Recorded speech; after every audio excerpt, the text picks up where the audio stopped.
Hallelujah! Praise the Lord! Palakpakan po natin ang ating Diyos! Ayan. Sige po. Bago po tayo magpuri at magpasalamat sa ating Diyos, we will welcome natin, syempre, the presence of our Lord, Jesus Christ. Thank you, Lord, sa presensya. Ngayon po, ay alam naman po natin kung anong Sunday ngayon, no? Fourth Sunday. Bukod sa Fourth Sunday. Ngayon po ay Palm Sunday. So, kung may nakikita po kayo mga tao sa labas, may palaspas po sila. Ngayon po ay ang start ng Holy Week. No? So, bago po tayo mag-start sa ating 7 last words, bukas na po yan. Celebrate muna natin ang ating Sunday, ang mga blessings na binigay ng Panginoon sa atin. Gusto ko lang pong i-share saglit, no, na yung devotion ko kasi nasa 1 Samuel. Nagsalita bigla.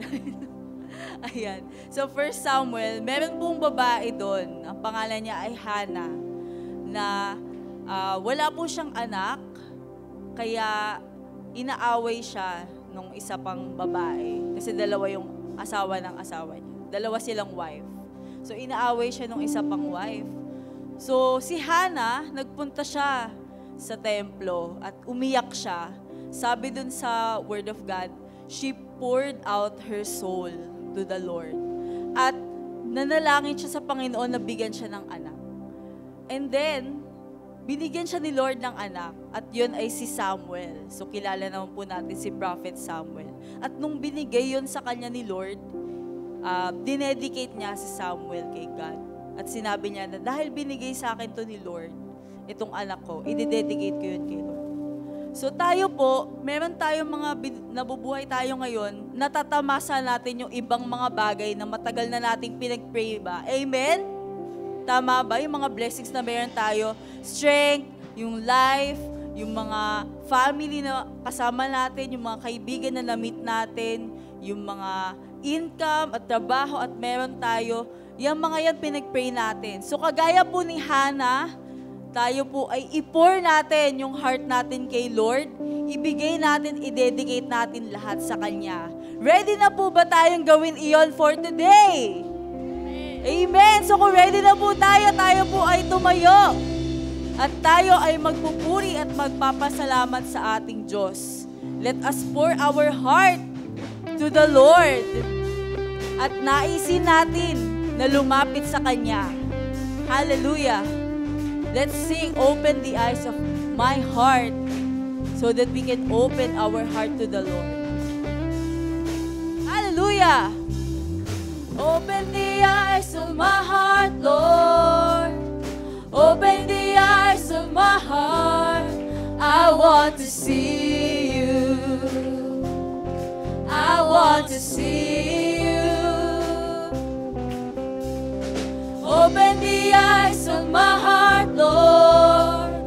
Open the eyes of my heart. I want to see you. I want to see you. To see you high and lifted up, shining in the light of your glory. Pour out your power and love as we sing, holy, holy, holy. To see you high and lifted up, shining in the light of your glory.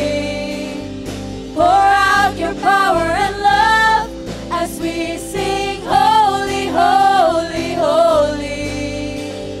Holy, holy, holy. I want to see you. Hallelujah! Yes, Lord, we want to see you. So we will open our hearts. Open the eyes of my heart, Lord. Open the eyes of my heart. I want to see you. Yes, we want to see you. I want to see you. Open the eyes of my heart. Open the eyes of my heart, Lord. Open the eyes of my heart. I want to see you. We declare, Lord, I want to see you. see you high and lifted up, shining in the light of your glory. Pour out your power and love as we sing, holy, holy, holy. To see you high and lifted up, shining in the light of your glory. Oh, pour out your power and love as we sing, holy, holy, holy. To see you high and lifted up, we lift you, Lord, shining in the light of your glory. Pour out your power and love as we sing, holy. We declare that you are holy, O Lord. To see you high and lifted up, shining in the light of your glory. Pour out your power and love as we sing, holy, holy, holy, holy, holy, holy, holy. We declare you're holy, holy, holy, holy. I want to see you. Yes, Lord. We want to see you. Hallelujah. And we know, Lord, na malapit ka sa amin ngayon. So we will continue praising you. Let's give our all to our God. Hallelujah. I stand before you, Lord, and give you all my praise. Your love is all I need. Jesus, you're all I need. My life belongs to you. You gave your life for me. Your grace is all I need. Jesus, you're all I need. Hold me in your arms, never let me go. I wanna spend eternity with you. And now that you're near, everything is different, everything's so different, Lord. And I know I'm not the same. My life you've changed, and I wanna be with you. I wanna be with you. Hallelujah, Lord, we want to be with you.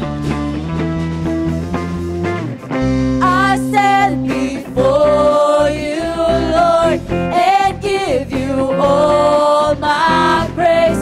Your love is all I need. Jesus, you're all I need. My life belongs to you. You gave your life for me. Your grace is all I need.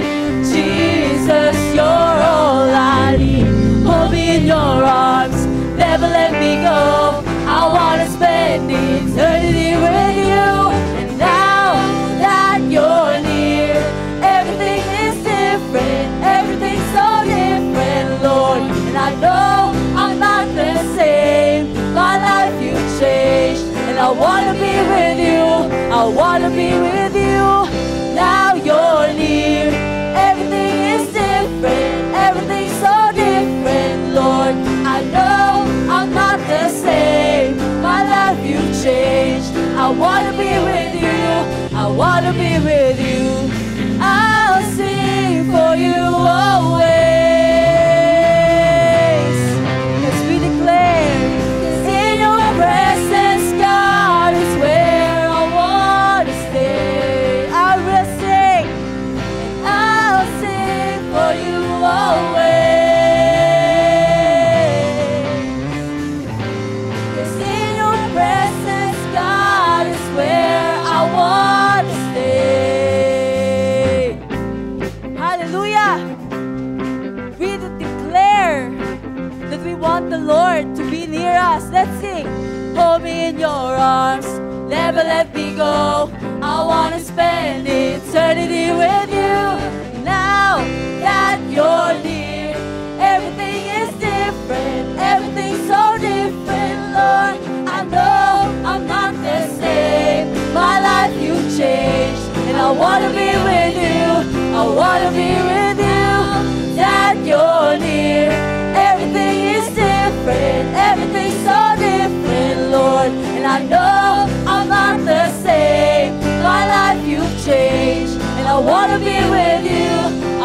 be with you. Yes, Lord, we want to be with you. Hallelujah. Hallelujah. Thank you, Lord. Nais namin mapalapit sa inyo, Panginoon. Hallelujah. We want to sing for you always, Lord. Nais naming mas mapalapit pa sa inyo. Alam namin, Lord, that you will never leave us nor forsake us. So we want to continue feeling your love and your presence sa buhay namin, Lord. Samahan mo po kami as we continue singing your praises right now.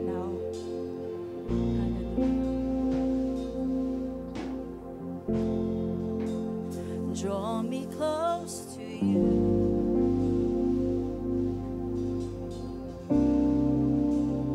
Never let me go.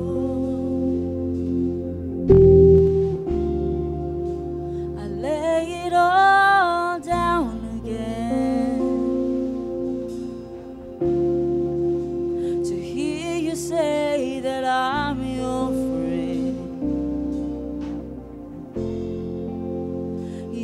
My desire, no one else will do,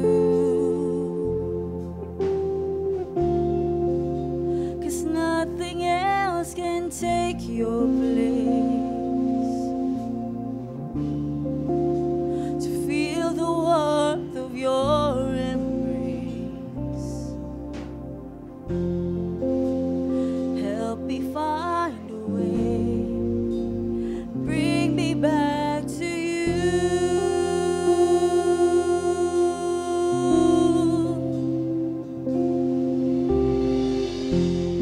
You're all I want, declare, Lord.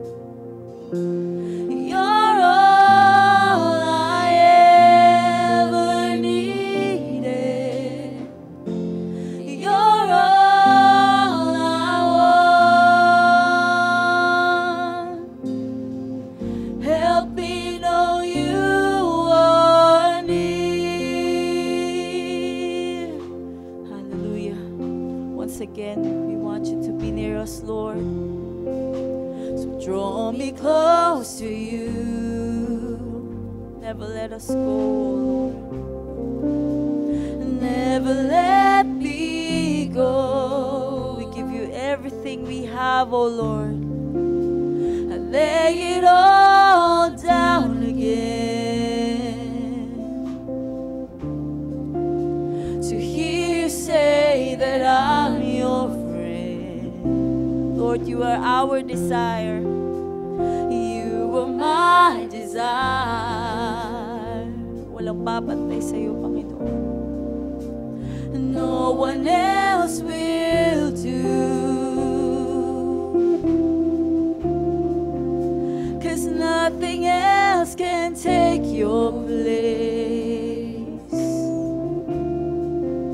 To feel the warmth of your embrace and help me find a way to bring me back to you.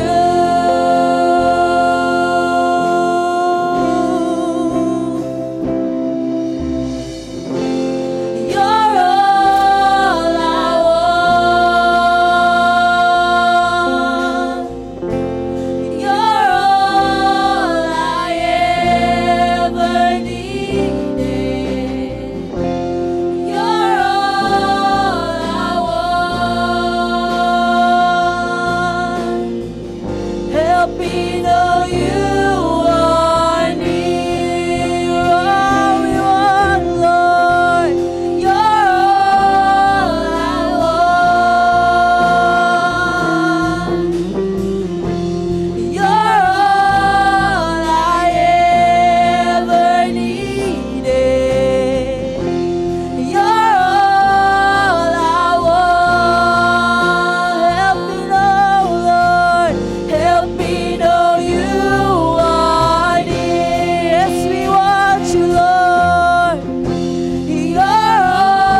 Help me know you are near.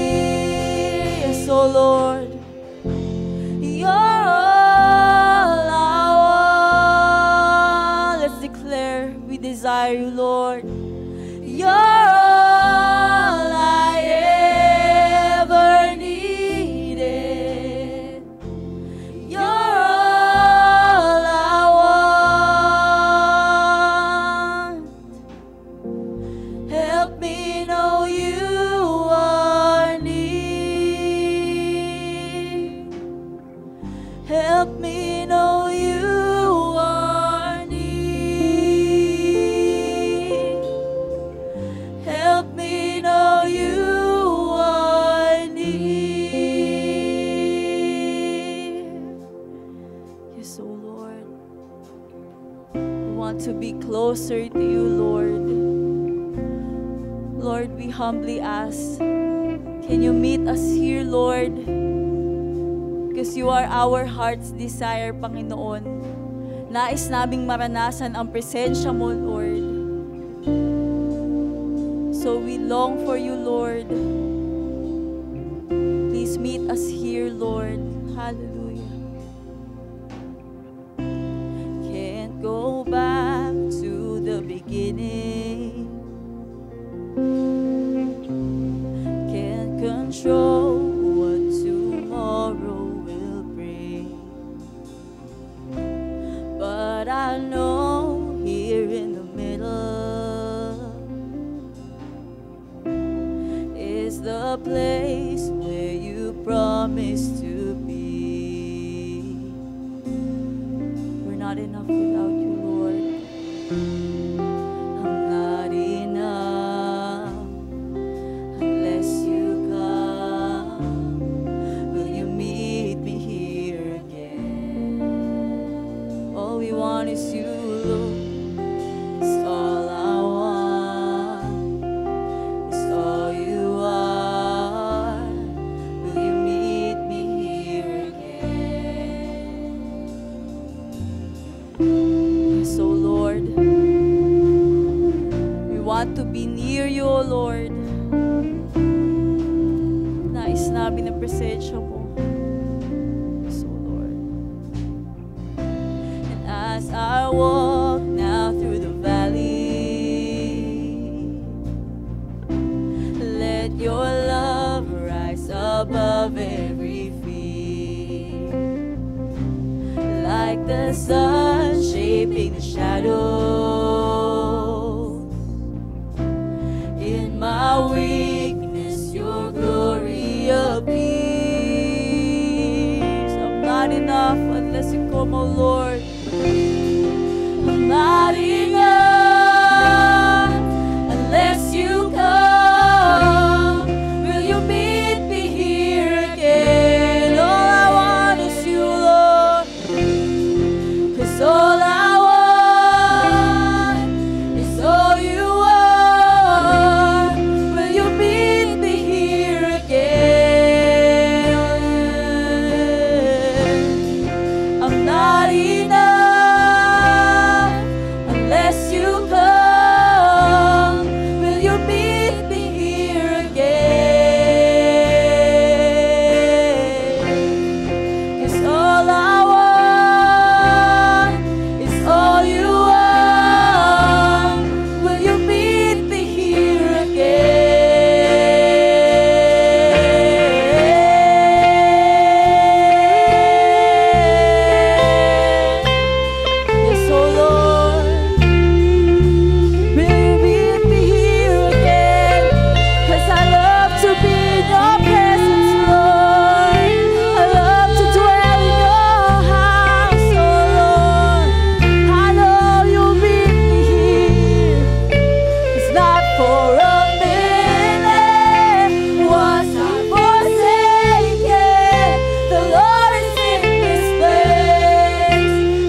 us here, Lord, because we long for your presence. And we pour out all of our hearts to you, Lord. We want you near, Lord. So dwell in this house, O Lord, and dwell in our lives, O Lord. Manahan ka sa amin, O Panginoon. Dahil nais namin, O Lord God, na sakupin mo ang aming buhay, O Lord. Come fill this place, O Lord God. Come fill our hearts. Come fill our lives, O Lord. Lord, we are yours. We pour out our hearts to you, Lord. We know you are here, O Lord. So we praise you. We give you everything we have, O Lord. We pour out our hearts to you, Lord. We pour out our soul to you. Thank you, Lord, for you are in this place, O Lord. Thank you for dwelling in us. Thank you for dwelling in this church, O Lord God. Thank you for dwelling in us as we worship. Salamat, O Panginoon. Oh, hallelujah, hallelujah. We raise your name. Thank you so much, Lord. Live in us, O Lord. We want you more. We want you more, Lord. We desire you and only you, O Lord. Thank you, Lord. Thank you. Hallelujah, Jesus. Oh, hallelujah. We worship. We give everything we are to you, Lord. For you are here, Lord. For you are our God, our only God. Hallelujah, hallelujah. Thank you so much, Lord. Hallelujah. Hosanna in the highest, we praise you. Thank you so much, Lord, for this wonderful day that you have given us. Salamat, O Lord God, at the start of the Holy Week, where we celebrate in this day, Palm Sunday, Panginoon, na ikaw ay minsang sinalubong bilang hari ng Jerusalem. Kami din po, Lord God, we welcome you, Lord, in this place, Panginoon. We welcome you in our hearts, Lord. We welcome you in our life, Panginoon. We welcome you in this place of worship in our church and in our families, Panginoon. Manahan ka, O Lord God, because we want you near, Panginoon. Nais namin ang presensya mo. Kaya, Lord, kung ano man yung hadlang, kung ano man yung balakid, Lord God, if there are any hindrances in our life, in our heart, and in our soul, Lord God, in our families, Lord, we declare that you will destroy all of these hindrances, Lord. Nang sa gayon, we will be filled fully with your Holy Spirit, Panginoon. We will be filled fully with your presence, Lord. Dahil yun po ang nais namin sa aming buhay. That you will stay with us, Lord. That you will always be near. So, Lord, throughout this program, continue to draw us closer to you, Lord. Mula sa aming pag-aawitan ngayon, sa aming bawat panalangin, Lord, with every message that we will hear and we will speak today, with every encouragement that we will give to our brothers and sisters, with every offering, Lord God, that we will raise up to you, naway ito ang maging dahilan upang kami mas lalong lumapit sa inyo, Lord. We declare your victory. We declare yung presensya mo, O Lord God. And we declare all gratitude and glory and thanksgiving be upon you, O Panginoon. Because we celebrate you today, O Lord God. Thank you for your presence, Panginoon.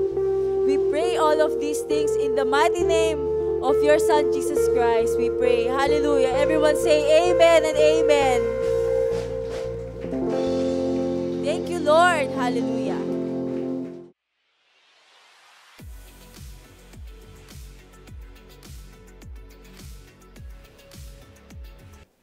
Hallelujah, Jesus. Salamat. Tayo po'y manalangin. Salamat, Panginoon. Muli, binigyan mo po kami ng pagkakataong mag-aral ng iyong salita. At sa sandaling ito, ang kahilingan lang po namin, biyayaan niyo po kami ng karunungan at ng kaalaman. maunawaan po ang iyong salita at maranasan po namin ang biyaya ng iyong salita at dalangin po namin patuloy mong baguhin ang buhay namin ayon sa iyong kalooban. Salamat po, aming dalangin sa pangalan ni Jesus. Amen. Dahil ngayon po ay Easter Sunday o Linggo ng Pagkabuhay, ang ating pong pag-uusapan ay may kinalaman sa cross. Ano? Ang title po natin ay, ayaw ko kung tama itong title ko, Encounter of the Cross o yung Connect to the Cross. Ano? Connect to the Cross. Last Encounter of the Cross. Meron po rito isang istorya sa Biblia na gusto ko pong basahin. Yan, Connect to the Cross. Yan ang teksto natin. Buksan niyo po yung Bible niyo, hindi niyo po yan mababasa dyan, kasi gusto ko pong kayo mismo magbuklat ng Biblia. Kasi pag nasa TV na yung ating binabasa, ayaw nyo nung magbukas eh. So, basahin po natin ang sabay-sabay. Sabi diyan, John chapter 12, beginning 20 to 26. 26 po yan, sorry, hindi po yan, nagkamali ako dyan, hindi po yan 36.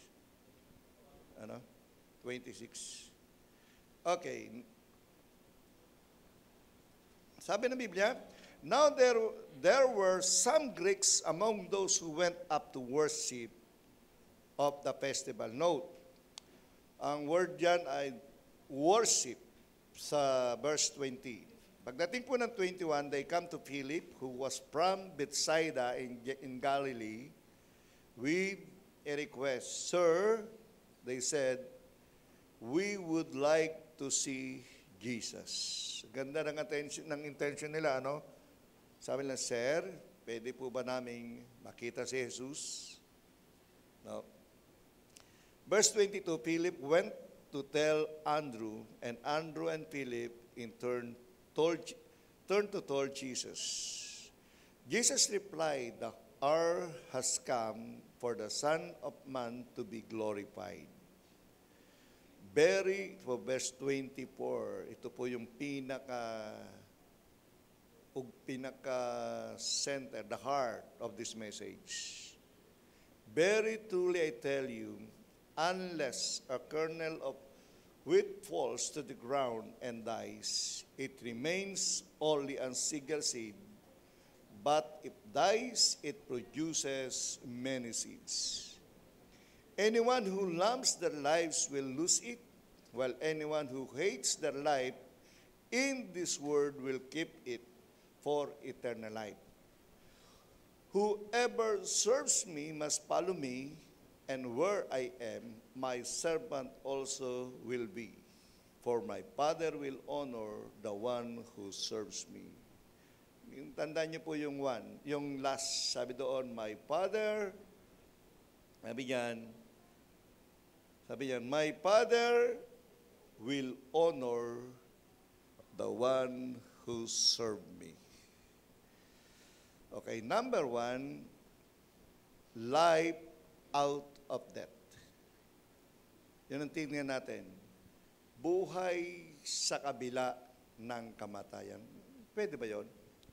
Possible ba yun na may buhay sa kabila ng kamatayan? Di ba? So mamaya mas may intindihan pa natin yan. Sabi dito, ano ang pagkakaiba ng tao sa isang binhi? Nakakita na ba kayo ng binhi o mga seeds? So ano ang kaibahan ng tao sa binhi?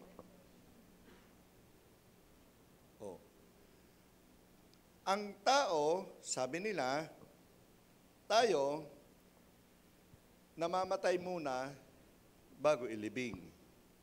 Tama ba?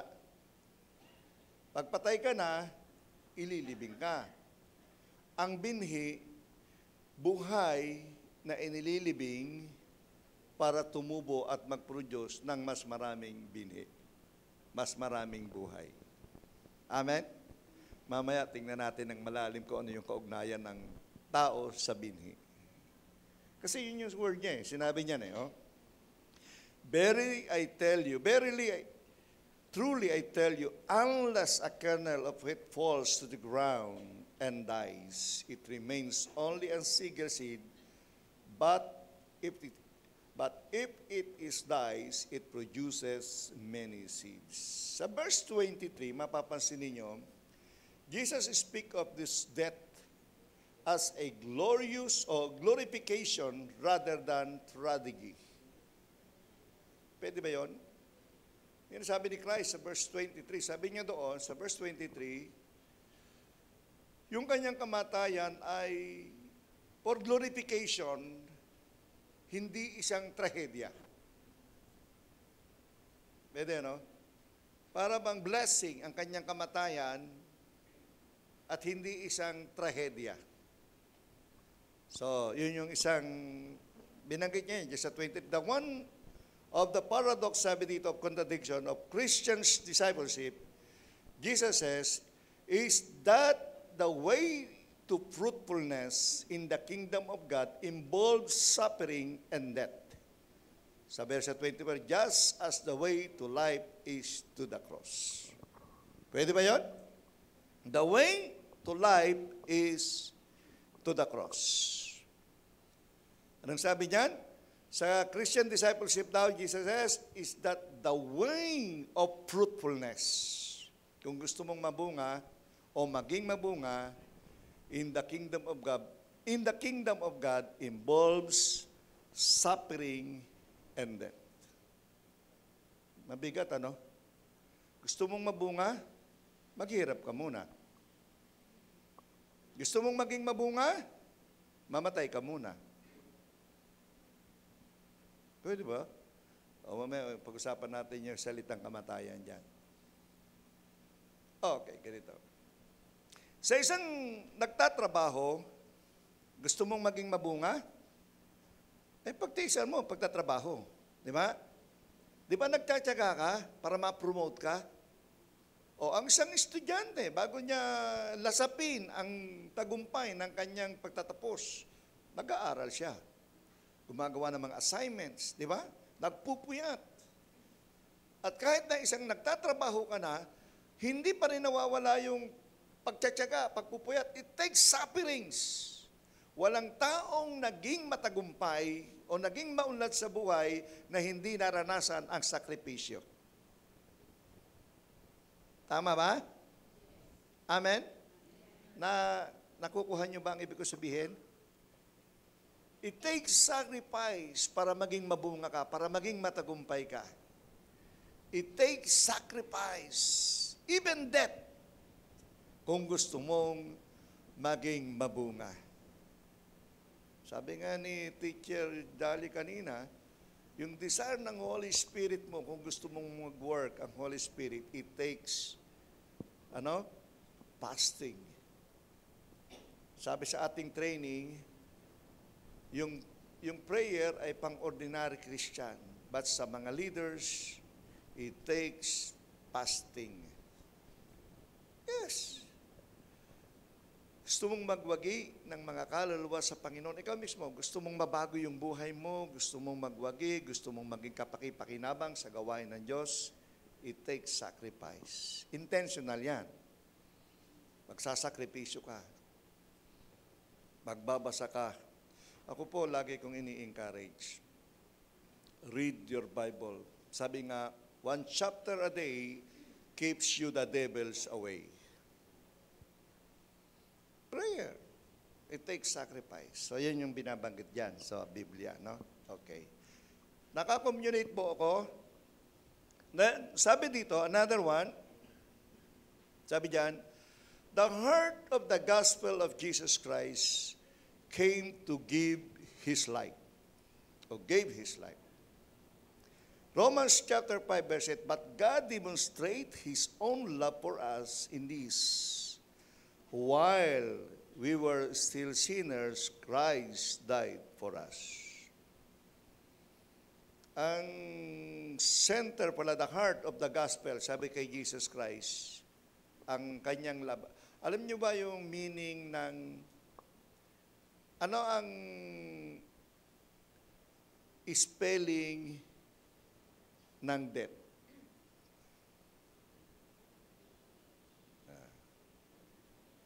Sino magaling sa spelling? Anong spelling ng death? D? Ay, mali. Ay, mali. Sabi ng Biblia, ang spelling daw ng death kay Christ is L-O-B-E. O, alam nyo na ngayon. Sabi ko nga, mali mga teacher eh. Death. Joke lang. Kay Christ yun. Sa Kanya kasi, yung Kanyang bunga, yung Kanyang kamatayan, ay dahil mahal niya tayo. Amen? Kaya siya napakudo sa krus ng Kalbaryo dahil sa Kanyang dakilang pag-ibig at pagmamahal sa akin at sa iyo. Amen? Kaya nga, for Him, ang spelling ng death ay L-O-B-E. His love sa ating lahat. Ano? Sige. Ano ang spelling ng love? Anong ibig sabihin ng love? L-O-B-E. Anong ibig sabihin yan sa atin? Hindi ko na spelling. Medyo mahaba eh. Ano? Sacrifice. Tama? Pag may love, may sakripisyo. Amen? Pwede mo bang sabihin, I love you without na hindi ka magsasakripisyo? Di ba ang nanay nga, pag sinabing mahal niya ang anak niya, gumigising siya ng madaling araw para ipagluto eh. Tama? Ang isang tatay, pag sinabi niya, mahal niya ang kanyang pamilya, gigising siya ng maaga kasi kailangan niyang magtrabaho. Amen? Ang magulang hindi pwedeng maranasan ang tagumpay at success ng mga anak without the sakripisyo ng mga magulang. And that is love. Amen? Sangayon ba kayo doon? Kasi hindi love without sacrificing. Mayroon talagang sakripisyo. Sometimes it takes sufferings. Tama ba? Hello? Yun yung love na binabanggit eh. But God demonstrated His own love for us. In this, while we were still sinners, Christ died for us. That is Christ's love to us. Di ba pareho lang naman? Pag sinabi mong mahal mo ang Diyos, it takes sacrifice. Mahal natin ang pamilya, then we will sacrifice. Amen? Hello? Nasabi nung isang teacher, meron akong na-interview yung teacher. Marami tayong teacher dito eh. Marami tayong teacher dito. Ang isang teacher, di ba Teacher Leonie, natutulog sila alas 12 ng hating gabi. Tama ba? Tama ba? Ano? Alas 12 ng hating gabi, gagawa ng lesson eh. Tama? Tapos gigising sila alas 4 ng umaga para magluto. At papasok sa trabaho kasi dapat 6 o'clock in the morning, nasa eskwela na. At dito sa mga gurong dating teacher, kailangan bago sila aalis ng 6 o'clock ng umaga, kasi alas 6 maagang pasok eh. Magluluto pa ng almusal ng mga anak. Hello? Tama? Tama ba? Nakikita niyo yung kanilang sakripisyo? Tapos pagdating sa school, yung mga estudyante tamad pang mag-aral, no? Ang titigas pa ng ulo, ano? Hello? Pero nakikita ba natin yung sakripisyo natin yun? Nakikita niyo ba yung sakripisyo ng isang magulang? Yung sakripisyo ng isang guro para sa atin? Hello? Di ba yung mga nanay nararanasan lahat ng sakripisyo dahil love natin ang pamilya natin. Dahil mahal natin ang mga anak natin, mahal natin sila, sa atin handa tayo magsakripisyo. Kahit 2 oras, 3 oras lang ang tulog nila. Dahil mahal nila tayo. Hello? Tama ba? Hello? Yan yung binabanggit ko lang yan kasi para maintindihan natin kung ano yung ginawa ng Panginoong Hesus sa atin. Kasi tayo ginagawa din ng ating mga magulang yan eh. Ginagawa din natin. At yung mga kabataang ito, kayong mga kabataan kayo, darating ang araw, gagawin nyo din yan. Ngayon, pwede naman kayong medyo maleser ang inyong sakripisyo. Pwede naman, konti lang. Pwede. Huwag kayong magsipag-asawa.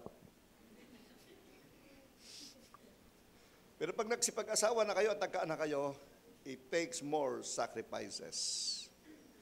Amen? Pero kung sarili nyo lang ang bubuhayin nyo, tag-isa lang kayo sa buhay, konti lang sakripisyo. Tama ba? Oy, pero hindi ko sinasabing huwag kayong mag-asawa, ha? Masarap ang single. Bakit? Single ako eh. Di ba? Masarap ang single, pero higit na mas masarap ang may kapartner. Amen? Tama ba? Sa buhay, masarap, maganda yan eh. Kasi iba po ang kagalakan ng isang tatay at ng isang nanay pag nakikita niyang lumalaki na malusog at magaganda ang kanyang mga anak. Amen ba? Iba yun eh. Ganon din tayo sa Panginoon eh. Alam niyo ba ang kagalakan ng Diyos pag nakikita niya tayo, na tayo ay lumalagaw sa ating pananampalataya? Lalo na kapag tayo ay nakapagbabahagi ng salita ng Diyos sa iba. Pag naibabahagi natin ang mabuting balita sa iba, ang pag-ibig ng Diyos, ang pagmamahal. Lalo na, at higit sa lahat, kung may isang kaluluwa ka na ilalapit sa Kanya. Hallelujah! Note, walang makapagwawagi ng isang kaluluwa nang hindi kayo magsasakripisyo. Mamaya, daanan natin yan. Okay, 2. Sabi doon, tingnan natin ito muna. Maganda ito. Ito sinabi ng Romans 1:16. Okay. Meron pala dito. Ito pala. Basahin ko muna yung Colossians. Hindi ito pwedeng mawala eh. Kasi ito yung demonstration ng God's love eh.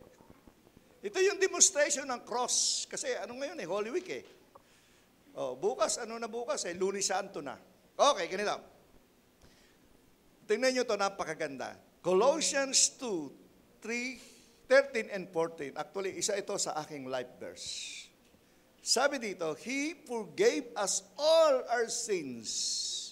Note, verse 13, He forgave us all our sins. Verse 14, having canceled the charge of our legal indebtedness. Wow! Lahat ng ating mga pagkakautang, pati listahan ng ating pagkakautang, sinila na ng Diyos, itinapo na, wala na. Dahil sa kanyang pag-ibig at pagmamahal. Sabi niya, He canceled. Sabi doon, the charge of our legal indebtedness, which stood against us and condemned us, He has taken it away, nailing into the cross. That is love. Yan ang pagmamahal ng Diyos sa atin. Amen? Then anong sabi ni Paul? Dahil doon sa Romans chapter 5, verse 8, at Colossians 2, chapter 13 and 14, anong sagot ni Paul? Romans 1:16, For I am not ashamed of the gospel, because it is the power of God that brings us salvation to everyone who believes, first to the Jew, then to the Gentiles. Wow! Hello? I am not ashamed of the gospel. Bakit mo ikahiya ang gospel? Sabi diyan, dahil yan ang, sabi ni Paul, I am not ashamed of the gospel, because it is the power of God that brings salvation to everyone. Hallelujah. Yung salita ng Diyos ang nagdadala ng kaligtasan sa atin. Ang salita ng Diyos ang nagbabago ng buhay natin.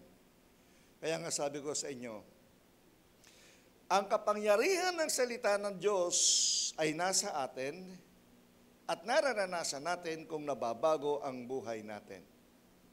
Pero kung walang pagbabago ang buhay mo, I'm sorry, ibig sabihin walang kapangyarihan ng salita ng Diyos sa atin. Gusto niyong maunawaan ang salita ng Diyos? Simple lang. Sabi ni Paul, yung isang taong makasalanan, hindi niya maiintindihan ang salita ng Diyos. But when you accepted Christ as your Lord and Savior, yun ang simula na maiintindihan mo ang salita ng Diyos. Kasi yung Holy Spirit na nasa atin, yun ang magpapaunawa ng kanyang salita sa atin. Amen? Kaya kung hindi natin naiintindihan ang Word of God, pray. Turn to the Lord. Kasi yung Holy Spirit ang magpapaunawa ng kanyang salita.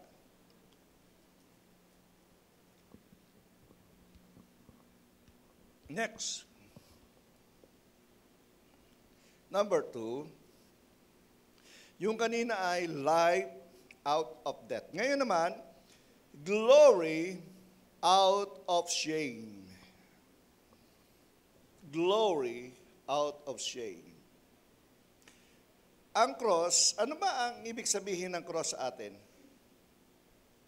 Ano ang symbol ng cross? Ang symbol ng cross sa atin, sabi ito isang mark of death. Tama? Kaya nga sa simenteryo, maraming cross eh. Di ba? O pag pumunta kayo sa buro, laging may sign ng cross. Death. Pagka tinignan mo, hindi lang death. Ito rin ay mark ng life. Buhay. And victory. Suffering. Maraming, pag sabi nga nila, anong sabi ng mark? Suffering. Sakripisyo yan eh. Talagang ano yan eh. Buhay.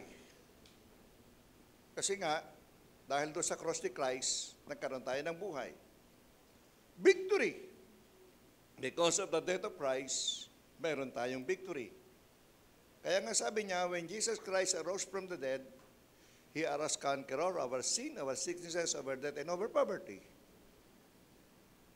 Victory. Di ba? Yun yung cross. Ngayon sabi dito,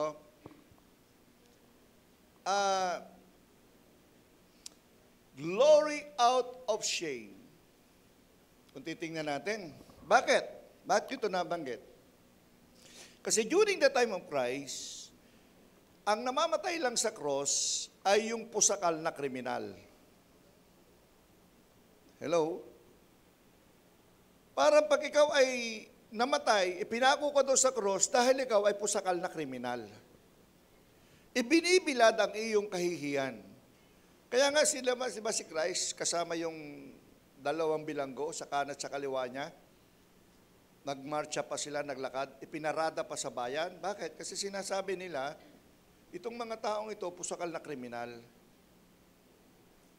O diba nung during the President Duterte's times, ang daming mga yung mga mayors na kinundena kasi yung mga nahuhuli nilang drug addict, nagmamarcha sila, mayroong karatula, drug addict ako, hold-upper ako, magnanakaw ako, huwag niyong kuntularan. Di ba, no?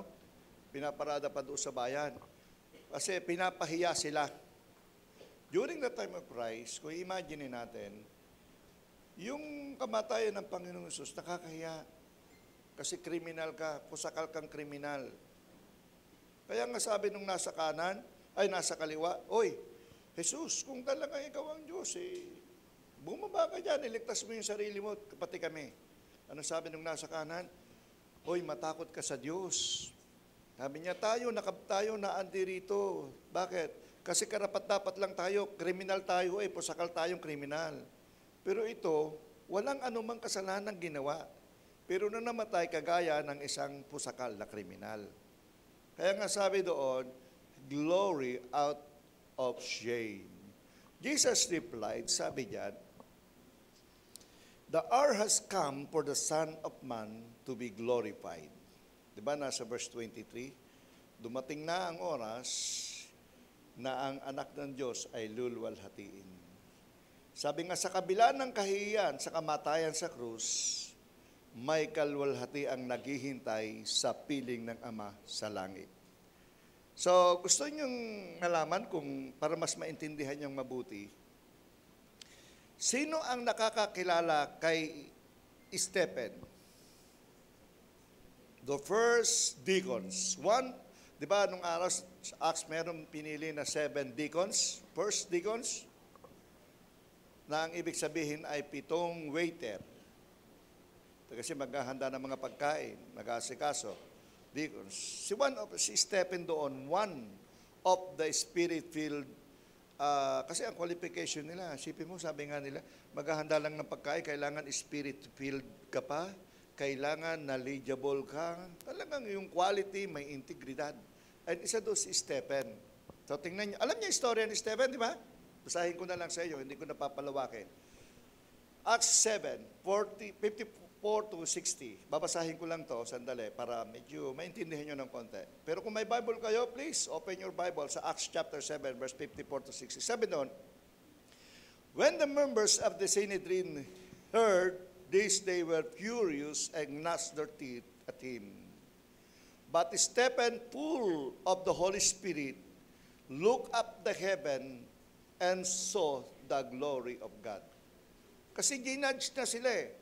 Hinatulan sila na sa si Saul, si Pablo before, si Saul. Pinapapatay, inuusig ang mga manggagawa, ang mga anak ng Diyos, yung mga tagasunod ni Kristo. So, isa dito si Stephen. Ang maganda rito, sabi dito, habang si Stephen ay ginajudge, binabato, sabi niya, he looked up his eyes on the heaven and he saw the glory of God. And Jesus standing at the right hand of God. Sabi niya, look!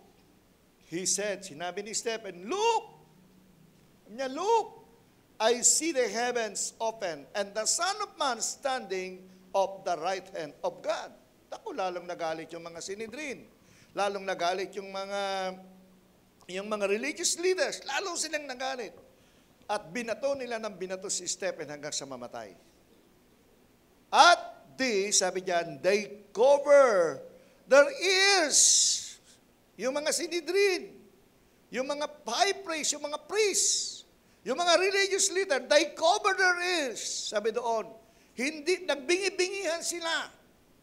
And yelling at the top of their voices, they all rushed at him, drag him out of the city, and began to stone him.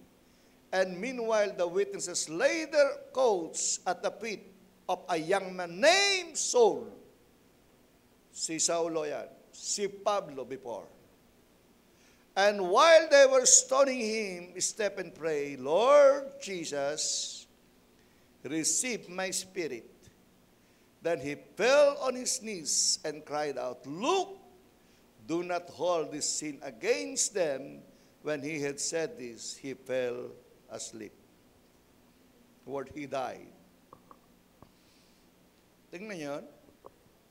Si Stephen, one of the first deacons, namatay doon sa krus namatay doon sa karsada dahil sa pambabato. Inako niya yung lahat ng kahihiyan. Pero nakita niya, sabi niya, I saw heavens open. Ano nakita niya? Yung glory of God. Do you think, sa palagay niyo, kung si Stephen ay wala yung Holy Spirit, magagawa niya ito? Yung love niya sa Panginoon, yung kanyang sakripisyo, ang gandang pag-usapan ito, ang gandang pag-aralan nito, pero hindi natin ito pag-aaralan niya. Binasa ko lang ito, kasi ito yung eksaktong naglalarawan ng glory out of shame. Bukod doon sa kamatayan ni Christ, ito yung naglalarawan, sabi nga, glory out of shame. So ano sabi? Because at Jesus' obedience unto death, the Father has glorified him and made him ruler over the whole earth, o the whole universal, yung tinatawag na universal kingdom. And those who believe and accept him, Jesus, sabi of Jesus Christ, as the Lord and Savior, they will lifted up in glory because of Christ's suffering. Wow. Hello. So, ganito ha. Sa ang Holy Week pala, ewan ko ngayon kung may magpapapako pa sa krus. Meron bang sasama sa inyo? Merong isang artista. Last Thursday, prayer and fasting nung Thursday Kasi nga para doon sa 22. Habang nasa bahay po ako, then kasama ako sa pagpapasting, gumagawa ko nitong lesson ko. And then after nito, pinipinish ko. Naaliw po akong manood ng mga testimonies sa YouTube.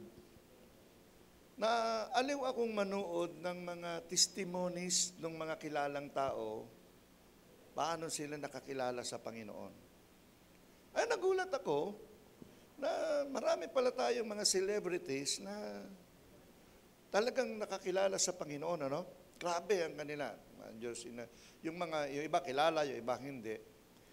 Naiyak ako doon sa testimony, yung napanood yung kay Connie Reyes, na talagang sabi nga niya, from Quezon City to Antipolo, every yung alay lakad.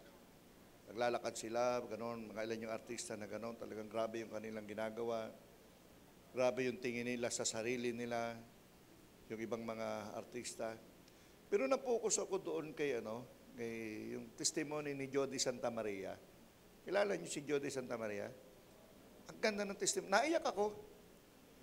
Yung interview niya kay Ami Austria, yung, anong title nun? Finding Glory ba ito? Ang title doon sa YouTube. Basta kay Ami Austria, tagal siya in-interview. Nung una parang hindi ako interesado, pero nung in-interview siya, pinanood ko, ay naiyak ako. Ang ganda nung kanyang testimony din pala, sabi nga niya, kasi yung background ng pamilya niya, kasi hindi niya nakilala yung tatay niya, naging rebelde siya, naging drug addict siya, artista na siyang sikat, pero naging drug addict siya, nakapag-asawa siya ng maganda, naging alcoholic siya, sobrang alcoholic, sabi niya, until the time na sa isang palabas sa TV, nakasama niya si Connie Reyes, forgive me na nagbanggit ako ng pangalan, for positive naman. Sabi ni ko, alam niyo ba, 4 years na ipinagpipray ni Connie Reyes at iniimbitahan siya sa church. 4 years bago siya nakakilala sa Diyos. Hello? 4 years? Imagine, meron na ba nakagawa nito? Sabi niya, 4 na taon ako, naubos na ang lahat ng dahilan ko. Pero doon ako na-focus yung kanyang testimony doon sa isang binigyan niya ng diin. Sabi niya ganito, ang puso ng tao, punong-puno ito ng mga, ibig sabihin yung heart natin, puno to, marami itong laman. Pero ang puso daw ng tao, sabi niya, kahit anong gawin mo, may isang portion doon, parang puzzle. Lagyan mo ng lahat ng mga puzzle. Pero ang makapagpupuno doon, may isang butas doon na walang makatutugon kung hindi si Kristo. Kasi sabi niya, nasa ibang bansa siya. Nag-perform sila noon kasi yung Be Careful in My Heart, kasobrang kasikatan sa buong mundo. Sabi niya, after na kumanta ako noon, yung auditorium, 11,000 tao sumisigaw, I love you, Maya, I love you, Maya. Then pagkatapos ay kanon, pumunta ako sa room, then umiyak ako ng umiyak. Bakit? Kasi mas nakita ko ang kakulangan at ang makapupuno lang sa kakulangan yon ay si Kristo. Until the time he accepted Christ bilang Panginoon at tagapagligtas. And from mula noong time na yon and up to now, si serving the Lord. Parang hindi ganun kasikat. Pero manyanin mo, nakita niya, sabi niya, hindi kasikatan, hindi kapangyarihan, hindi kayamanan. Mayaman to Kasi milyonaryo to Tinignan ko nga yung kanyang network konti lang naman. Mahigit 10 million US dollars sa Philippine money, more than 400 million ang kanyang kayamanan. He owns maraming mga restaurants. Marami siyang business. Ibig sabihin, But sabi niya, hindi yung kayamanan, hindi yung kasikatan, hindi kapangyarihan ang nagpuno doon sa puso ko, si Kristo ang nagpuno. At grabe ang transformation ng buhay niya. Doon sabi niya, alam niyo kung bakit? Ang unang naranasan niya, forgiveness. Hindi lang sa pinatawad ni Kristo, natutuhan siyang magpatawad. Kaya yung taong sobrang kinaiinisan niya at kinagagalitan niya, minahal niya. Yung pala yung time na yung kanyang ex-husband at saka yung anak niya, they celebrate together. Sabi niya, imagine mo, yung aking dating asawa, yung kinakasama ng asawa ko, sabi niya, yung lahat ng kinainisan ko, pag nag-celebrate sila ngayon, kasama yung anak niya. Bakit? Because I found forgiveness in my heart. Doon niya naranasan yung transformation ng buhay niya. And I thank God, sabi ko nga, yun yung eksaktong mayroong kalwalhatian sa kabila ng lahat ng kahihiyan. And again, ano mo yung kabuuan, tagal yung testimony niya, tagal nung pinanood ko, and I cried. Nakita ko, wow, sabi ko. Bakit? Kasi yung kapangyarihan ng Diyos, ng Holy Spirit, ang sarap misang manood nung ganon. Tingnan niyo yung ibang ganon. Marami kayong makukuhang lesson. Ito, ang isa sa pinakamaganda. Karugtong tunog. Honor out of sacrifice or sacrifices. Sabi nga, karangalan sa kabila ng lahat ng pagtitiis at paghihirap. Sabi ng John chapter 12, beginning verse 25 to 26. Ito sa ating teksto to ha. Hindi ako lumayo doon sa text natin. Sa 25 and 26. Anyone who loves their life will lose it. Yan, okay ha. Sabi ng Biblia yan, anyone who loves their life will lose it. Mawawala. Kung mahal mo yung buhay mo, kung pinahalagaan mo ang buhay mo, while anyone who hates their life in this world, note, in this world will keep it for eternal life. Ang galing ng logic, ano? Whoever serves me must follow me, and wherever I am, sabi diyan, wherever I am, my servant also will be. My Father will honor the one who serves me. Wow. Verse 25, sabi dito, hating one's own life points to the attitude that values heavenly interests far above those of this earth. Wow. Pwede ba yun? Hating one's own life points to the attitude that values heavenly interests for those far above those who of this earth. Note, una, paano mo binavalue yung buhay mo rito? How do you value your life? Kaya sabi ng Biblia kung mahal nyo ang buhay nyo rito, you will lose it. But if ibig sabihin, yung iyong priorities. What is your priorities? Sabi, those who follow Christ place important in the pleasures. Sabi doon, yung binabalyo natin, alin yung binabalyo natin? Anong mas binabalyo natin? Buhay dito o buhay sa langit? Note, di ko sinasabing pabayaan nyo ang buhay nyo dito. Huwag ko sinasabing huwag nyo paghandaan ang buhay nyo. Hindi ko sinasabing huwag nyo paghandaan ang future nyo. Lalong hindi ko sinasabing huwag kayong magpakayaman dito o maging successful dito. No. The question is, sa lahat ng iyong paghihirap dito sa lupa, sa iyong pag-aaral, sa iyong karir, sa iyong pagpapayaman, nasaan si Kristo sa buhay mo? Anong bahagi si Kristo? Anong yung percentage ng buhay mo? Hello.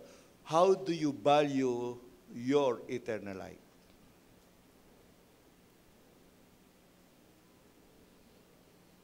Okay. Malalaman lang naman natin, simple lang eh. Ilang oras tayo meron? 24. Ilang oras ang ginugugol mo sa trabaho o sa pag-aaral? Ilang oras ang ginugugol mo sa pagtulog? Ilang oras ang ginugugol mo sa iyong pagpe-Facebook o sa internet, sa lahat, sa iba? At ilang oras ang ginugugol mo sa pananalangin at pagbabasa ng Biblia? O ilang minuto ang ginugugol mo para maibahagi ang mabuting balita sa iba? Sa mga oras na yan, diyan mo makikita kung paano mo binavalue yung eternal life mo. Maybe you spent 8 hours or higit pa sa trabaho. May ilang oras ka na nagbabiyahe, papunta sa trabaho, pauwi ng bahay. May ilang oras ka para matulog. Pero ang malungkot, yung ilang pinakamahalaga, yung iyong komunikasyon sa Diyos, ilang minuto ang ginugugol mo. At ilang minuto ang ginugugol mo o oras ang ginugugol mo para makapagbahagi ng mabuting balita sa kapwa mo. Meron akong isang prayer na natutunan. Yung manalangin ka na, Lord, di ba mahal natin ang sarili natin? Amen? Meron ba ritong hindi nagmamahal sa sarili niya? Pero ang isa pala pinakamagandang, Lord, help me to love my neighbor as I love myself. Di ba? Tama ba? Kasi if you love other people, kagaya ng pagmamahal mo sa sarili mo, dahil ayaw mong pumunta sa impyerno, sasikapin mong hindi rin siya pupunta sa impyerno. Amen. Pwede bang ganitong sabihin mo, ate, kuya, alam mo, mahal na mahal ko ang sarili ko, kaya ayaw kong magkasakit eh. Pero ayaw ko rin magkasakit ka, huwag ka nang kumain ng baboy. Pwede ba yung ganon? Hello? Pwede ba yun? O, di ba? Nakukuha nyo? O, di ba, minsan ito binanggit ko sa inyo. Ganito yan lang eh. Simple lang. Kung mahal mo, sino rito ay nagmamahal sa pamilya? Sige, taas ang, okay, bakit ang taman yung tumaas ang kamay? Yung hindi magtataas ang kamay, hindi pupunta sa langit. Mahal niyo ang pamilya niyo? Okay, note. Kung mahal mo ang pamilya mo, aalagaan mo ang sarili mo. Amen? Amen ba? Kung mahal mo ang pamilya mo, aalagaan mo ang sarili mo. Bakit? Kasi kapatid, pag nagkasakit ka, ang purihisyo, pamilya mo. Di ba? Sila ang mag-aalaga sa'yo, sila ang gagastos sa'yo. E di alagaan mo yung sarili mo kasi mahal mo ang pamilya mo, alagaan mo yung sarili mo. Bakit? Kasi pag inaalagaan mo yung sarili mo, dahil mahal mo ang pamilya mo, ayaw mo silang ma-burden sa'yo. Amen ba? Eh, mahirap nito, kaya ikaw lang ang nagpapakasarap sa mga eat all you can eh. Pero pag nagkasakit ka, kasama ang pamilya mo eh. Tama ba? Ikaw lang ang, di ba? Nag-i-enjoy ka, nagpapasarap ka. Okay lang, sige, tira ng tira. Pero pag nagkasakit ka, sinong unang pruhisyo? Pamilya. Tama ba? Kaya kung mahal mo yung pamilya mo, alagaan mo yung sarili mo. Okay, balikan natin to. Bakit? Kasi nga, yung binabalyo natin ang buhay natin, kung mahal mo ang buhay mo dito sa lupa, kung binabalyo mo yung kayamanan mo dito sa lupa, that's good, hindi masama yan. Pero higit sa lahat, yung eternal life. Hello? Yung wag mong pababayaan, yung relasyon mo sa Diyos. Wag mong pababayaan yung ministry na ibinigay sa iyo ng Panginoon, yung gawain na ibinigay sa iyo ng Diyos. Kasi, ganito. Kung ikaw makapagdadala ng isang kaluluwa sa Diyos, sino ang makikinabang? Halimbawa, may isang kaibigan ka, tinuruan mo na siya salita ng Diyos, tumanggap siya sa Panginoon, sinong makikinabang? Ay di ba yung taong siniran mo ng gospel? Di ba? Ang karangalan, sa'yo, hindi naman sa akin. Actually, wala naman akong pakialam kung magdala ka ng salita ng Diyos, kung dalhin mo ang salita ng Diyos sa tao o hindi eh. Wala naman talaga akong kapakinabangan kung magpaglapit ka ng kaluluwa sa tao, sa Diyos eh. O hindi, wala naman akong pakinabangan kasi ikaw at ang iyong relasyon sa Diyos, kayo ang mag-uusap ng Panginoon. Amen? Hindi naman ako eh. Bakit? Pag nakapaglapit ba si Ate Aw ng isang kaluluwa, ako ang pararangalan ng Diyos? Pag si Ate Aw ba naglapit ng isang kaluluwa sa Diyos, ako ba ang bibigyan ni Lord ng crown of life? Hindi naman na. Siya. Tama? Hello? Ganon din eh. Pag ikaw nagkamali, pag ikaw nagkasala, ikaw lang naman ang pupunta sa impyerno, hindi naman ako apektado. Tama ba? Kasi ang relasyon mo sa Diyos, ang tungkulin mo sa Diyos, it's personal between you and the Lord. Tama? It's between you and the Lord. Kaya iniingatan natin, we must value our life, we must value our relationship to the Lord. Binavalue natin yung buhay natin eh. Binavalue natin yung ating relasyon sa Diyos. Okay, note. Sabi niya, those who follow Christ place little importance in the pleasure. Philosophies, sabi dito, success, values, goals, or way of the world. Such person, in the end, keep their lives for eternal life, as they count nothing in this world, so dear that they may not give it up for the sake of the Lord. Ano yung verse 25 yun? Sa verse 26, faith in Jesus involves a personal commitment to follow Him, keep His teaching, and be where He is. Ulitin ko, faith in Jesus involves your personal commitment to follow Him. Keep His word and be where He is. Anong sabi diyan? Following Jesus includes self-denial and taking up one's cross. Yun ang mabigat dito. Yun yung ibig ko sabihin kanina. Note.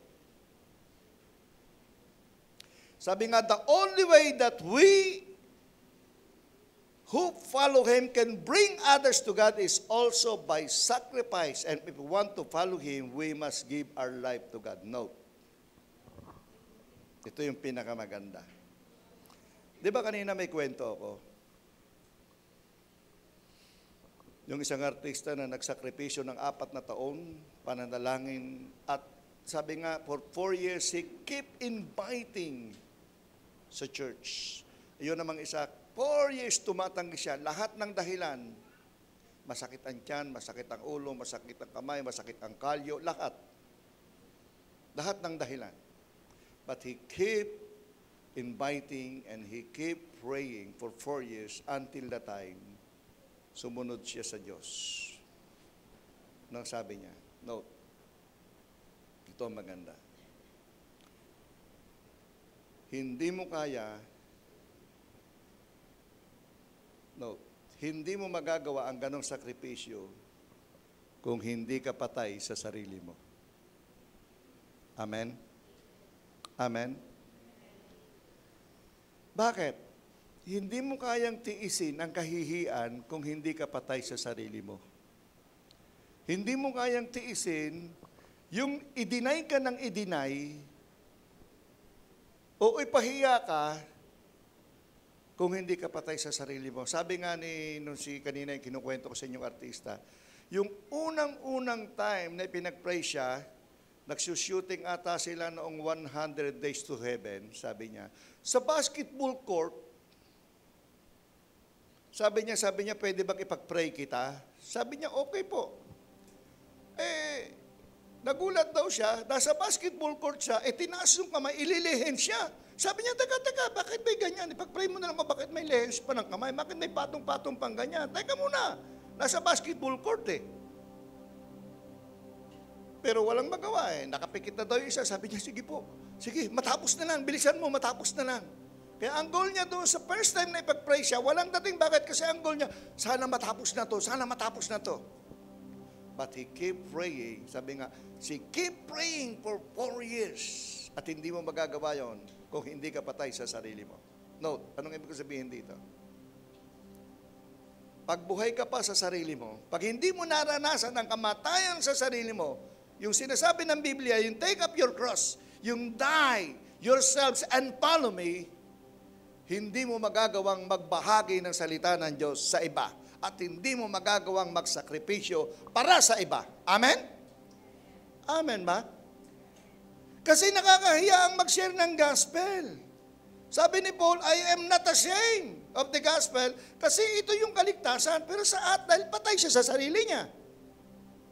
Pero kung hindi tayo patay sa sarili natin, pag nireject ka, masakit yon. Mapapahiya ka. Amen? Hello? Ilan dito yung maraming beses na nakaranas ng rejection? Di ba?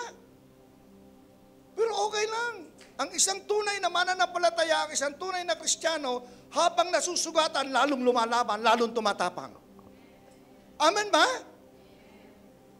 Kasi ginagawa natin ito dahil sa ating pag-ibig at pagmamahal sa Diyos at sa ating kapwa. Amen? Kasi mahal mo, yan yung sinasabi ng Biblia. Na, anong sabi dito? Hindi tayo gumagawa sa ating sariling layunin. Sabi ito, hindi tayo gumagawa sa sarili lang nating layunin dahil tayo sumusunod para sa kaluwalhatian ng ating Panginoong Diyos. Amen? Note, ito ang isang pinakamaganda. Balikan ko yung kamatayan kanina. Note. Anong sabi doon sa isang verse?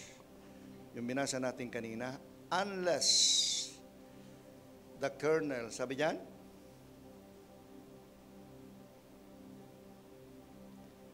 Verse 24, unless the kernel of wheat falls to the ground and dies, it remains only a single seed, but if dies, it produces many seeds. Note. Hello, ito ang isang pinakamaganda. Kapatid, ang kamatayan mo sa Diyos, note, ang kamatayan mo sa Diyos spiritually, nangangahulugan yan ng bagong buhay sa langit. Amen? At ang iyong kamatayan sa Diyos ay nangangahulugan ng isang kaluluwa na mailalapit mo sa Diyos. Amen? Tama ba? At hindi mo magagawa, note, hindi mo magagawang maglapit ng isang kaluluwa sa Diyos malibang maranasan mo ang kamatayan mo sa sarili. Amen? No. Kung ikaw nagsishare ng gospel, kung ikaw ay cell group leaders o care group leader o support, yung tinatawag nating support group leader, hindi mo magagawa unless you die. Bakit? It takes sacrifice. Kasi sa dami ng ginagawa mo, pagod na pagod ka, pero maglalaan ka ng oras para i-meet mo yung mga tao po, para mag-cell group kayo, para ipag-pray sila, para umating ka sa isang cell group mo, magagawa mo yun kasi you died in yourself. Patay ka sa sarili mo eh. Kahit pagod ka na, amen ba? Ginagawa mo kasi mahal mo yung kapatid mo sa Panginoon. Amen? Hello? Kasi mahal mo ang iyong kapatid sa Panginoon. Ginagawa mo yon. It takes sacrifice. Walang makapagwawagi ng isang kaluluwa para sa Panginoon malibang magkaroon at maranasan mo ang kamatayan sa sarili mo. Amen? Lahat ng mga ministries na ginagawa mo sa church para sa Panginoon, mahihirapan mong gawin yon. Bakit? Kasi nga, pag ang iyong tinitingnan yung tinatawag na self-priorities, yung sarili mo. Makikita nyo. Pag mahal mo ang trabaho mo, binabalyo mo yung trabaho mo, nagsasakripisyo ka. Amen? Tama ba? Minsan nga kahit talang oras na lang ang tulog mo, gagawin mo kasi mahal mo yung trabaho mo. Ganon din tayo sa Panginoon. If you love God, and if you love people, di ba, yun lang naman ang motto natin, love God, love people. If we love God and if we love people, kung mahal natin ang ating kapwa, then may experience natin yung kamatayan. Kasi hindi mo magagawa. Ito yung sinasabi ng Biblia. Ang kamatayan ni Kristo sa krus ng Kalbaryo, buhay natin. Amen? Amen ba? Ang kamatayan ni Kristo sa krus ng Kalbaryo, buhay natin. Eternal life natin. Amen? Eternal life ng lahat ng tao, ang kamatayan ni Kristo sa krus ng Kalbaryo. At ganun din tayo. Kung mamamatay tayo sa krus na kasama ni Kristo, buhay ito para doon sa ibang mga tao na hindi pa kilala si Kristo bilang sariling Panginoon at tagapagligtas. Amen? Hallelujah. Hallelujah. Yes. And then, anong sabi dito? You must note. Ito yung ating, pakilagay nga nung aking conclusion, please. Hello? Yung nasa likod, pakilagay nga nung aking, ayan, ito na, yan. Okay, sabi dito, you must totally, note that, totally committed to God and ready to obey everything He commanded to you. If not, ready ka ba? Hello? Ready ka bang sumunod sa Panginoon? Committed ka ba? Then you must be ready to die to all your own plans. Sabi dito, to die to all your own plans and desires and set yourselves to obey God. Hallelujah. Obey God. There you will see the fruit of bringing others to God, and you shall also be honored by God. Sabi nga, ang sumusunod sa ating Diyos ay siyang magdadala ng mas maraming buhay kay Kristo. At ang iyong kamatayan sa cross ay buhay na walang hanggan sa ibang tao. Amen? Tayo. Oh Lord, you search me. You know my way. Even when I fail you, I know you love me. Your Holy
tore the veil, oh Lord. You tore the veil. You made a way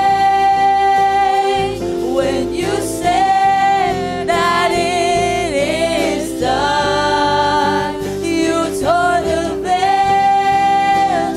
You made a way when you said that it is done. And when the earth fails, and when the earth fails, falls from my eyes, and you stand before me, and I know you love me.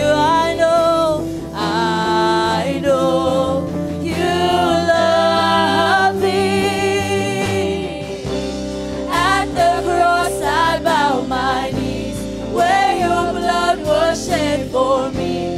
There's no greater love than this. You have overcome, Lord. You have overcome the grave. Your glory fills the highest place. What can separate me now? At the cross I bow my knees, where your blood was shed for me. There's no greater love than this. Oh, you have overcome the grave. Your glory fills the highest place. What can separate me now? You tore the veil. You made a way when you said that it is done. You tore the veil. You made a way when you said that it is done. You tore the veil. You made a way when you said that it is done. You tore the veil. You made a way when you said that it is done.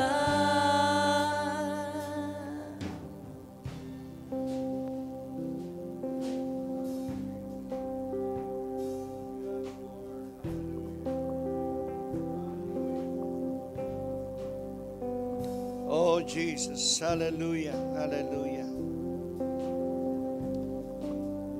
Tayo pong lahat ay manalangin at minsan pa alalahanin natin yung kamatayan ng Panginoong Hesus sa krus ng Kalbaryo para sa atin. At alalahanin natin, sariwain natin yung ating pag-ibig sa Panginoon. Na Lord, ang kamatayan ng Panginoong Hesus ay nagdala ng buhay na walang hanggan sa atin. At ang ating kamatayan sa krus ng Kalbaryo ay nangangahulugan din ng buhay na walang hanggan para sa ibang tao. Sapagkat ibabahagi natin ang mabuting balita, ibabahagi natin ang dakilang pag-ibig ni Kristo sa iba. Hallelujah. Panginoon, naririto po kami na iyong mga anak. Una at higit sa lahat, pinupuri ka namin, O God. Salamat, Panginoon, doon sa ginawa mo sa krus ng Kalbaryo. Thank you so much, O Lord, for what you have done. Salamat, Panginoon, sapagkat minsan na nang matay ka sa krus ng Kalbaryo para sa amin, Panginoon, para magkaroon kami ng buhay na walang hanggan. At kami rin po, Panginoon, na iyong mga anak. Kami na iyong mga tinubos sa kasalanan. Kami, Panginoon, na binayaran mo ang lahat ng aming mga pagkakautang doon sa krus ng Kalbaryo. Tulungan mo rin po kami na araw-araw, Panginoon, mamatay kami sa krus ng Kalbaryo. Araw-araw, Panginoon, mamatay kami sa aming mga sarili upang magawa naman namin, Panginoon, ang pagdakilang pag-ibig mo. Maibahagi namin ang mabuting balita sa mga tao. Tulungan mo, Panginoon, na ang aming pag-ibig at pagmamahal sa aming sarili ay maging pag-ibig at pagmamahal namin sa aming kapwa. Tulungan niyo po kami sa kabila ng lahat ng mga sakripisyo. Tulungan niyo po kami, Panginoon, na matuto kaming magsakripisyo para sa ibang tao dahil mahal namin sila. Ama, sa pangalan ni Jesus, salamat po sa bawat lalaki at babae na narito. Ako po'y sumasampalataya na ang iyong salita, Panginoon, na kanilang narinig at nabasa sa umagang ito ay magdadala ng isang bagong pag-asa at hamon sa bawat isa, Panginoon. At ito'y magdadala ng patuloy na pagbabago ng aming buhay. Salamat po. Pagpalain niyo po ang lahat ng narito. Lord, I declare blessing to each one of every one of us. I declare protection, Panginoon. Sa pangalan ni Jesus, sa pangalan ni Jesus, sa pangalan ni Jesus. Akapin mo kami, Panginoon. Patuloy mong akapin kami. Patuloy niyo pong iparanas ang Banal na Espiritu Santo sa amin. Hindi lamang, Panginoon, sa oras na ito hanggang sa aming pag-uwi, tataglayin po namin ang iyong salita. Ito po ang aming dalangin, ang kapurihan at kalwalatay, binabalik po namin sa iyo sa matamis na pangalan ni Jesus. Amen.